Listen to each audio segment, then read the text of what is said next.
खर्च ये सब जो स्कीम करुँच लोक मैंने बुझीपार धार करके डुबई दौरान ओडिशार प्रति परिवार उपरे केंद्र और राज्य सरकार ऋण परिमाण एवं 7 लाख टंका प्रतिदिन बढ़ी बढ़ी चलती सुझीब किए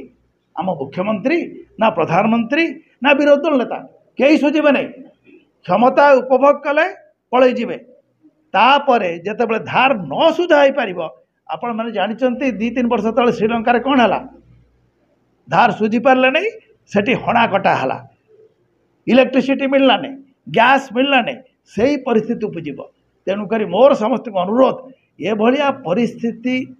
न उपजीव केमती से विषय चिंता करूँ भविष्य को सुरक्षित करूँ उज्ज्वलमय केमती हम थरुटे समृद्ध ओडिशा दल को सुजोग दिंतु टर्च चिन्ह बहर मारी सबू जगह समृद्ध ओडिशा प्रार्थी मान को जितांतु आउ गोटे सुंदर भविष्यतर परिकल्पना को साकार कर यही हूँ आपण जरिया ओडिशावासी को निवेदन। नमस्कार, धन्यवाद।